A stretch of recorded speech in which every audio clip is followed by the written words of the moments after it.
पत्नियों का बड़ा ट्रेंड चल रहा है। एक से एक खतरनाक नीले ड्रम वाली देवियां निकल रही हैं। तुमने सुना नहीं भारत की न्यूज़ों को? अभी कल नई खबर आई, सोनम फिर लगता था लव मैरिज सही है, अब दोनों ही बेकार लग रहे जब से ये राजा वाला कांड सुना है। राजा हत्याकांड ने तो बाबा को भी डरा दिया। धीरेन्द्र शास्त्री बोले, अब तो शादी से डर लगता है। अरेंज और लव मैरिज छोड़िए, बाबा तो मैरिज से। सोनम पति के साथ हनीमून मनाने मेघालय गई थी, लेकिन वहां से जिंदा लौटी वो अकेले। पति राजा रघुवंशी की लाश वापस आई। मेघालय पुलिस का कहना है सोनम ने ही राजा की हत्या की पूरी स्क्रिप्ट तैयार की और फिर सुपारी किलर और कुछ साथियों के साथ मिलकर इस खौफनाक हत्याकांड को अंजाम दिया। हालांकि अभी ये महज आरोप है, लेकिन इस खबर के मीडिया में सामने आने के बाद न सिर्फ आम लोग बल्कि कुछ खास लोग भी बेहद खौफजदा हैं। इनमें बागेश्वर धाम वाले बाबा धीरेन्द्र शास्त्री भी हैं। दरअसल धीरेन्द्र शास्त्री अभी तक कुंवारे हैं। समय समय पर उनकी शादी की चर्चाएं भी उठती हैं, लेकिन ऑस्ट्रेलिया में उन्होंने सोनम और राजा का जिक्र करते हुए ऐसी बात कह दी जो वायरल हो रही है। तो पत्नियों का बड़ा ट्रेंड चल रहा है। एक से एक खतरनाक नीले ड्रम वाली देवियां निकल रही हैं। तुमने सुना नहीं भारत की न्यूज़ों को?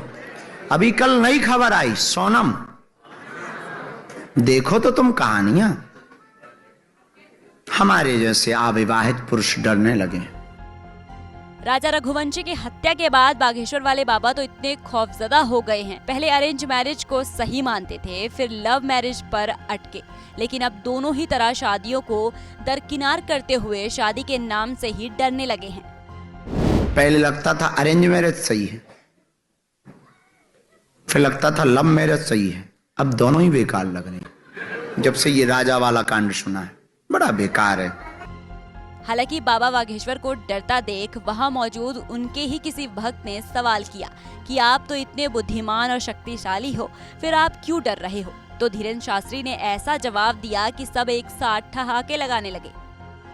हमने सुना है लुगाइयों के सामने बुद्धि और शक्ति दोनों नहीं चलती,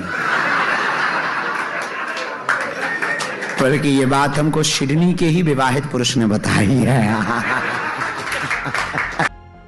दरअसल धीरेन्द्र शास्त्री जिस नीले ड्रम वाली देवी का जिक्र कर रहे थे वो खौफनाक हत्याकांड उत्तर प्रदेश के मेरठ में हुआ था। पत्नी मुस्कान ने अपने प्रेमी के साथ मिलकर पति को कई टुकड़ों में काटकर उसकी लाश के टुकड़ों को नीले ड्रम में भर दिया था। लेकिन इस खौफ से उबर पाते कि हनीमून पर गई सोनम का कांड सामने आ गया।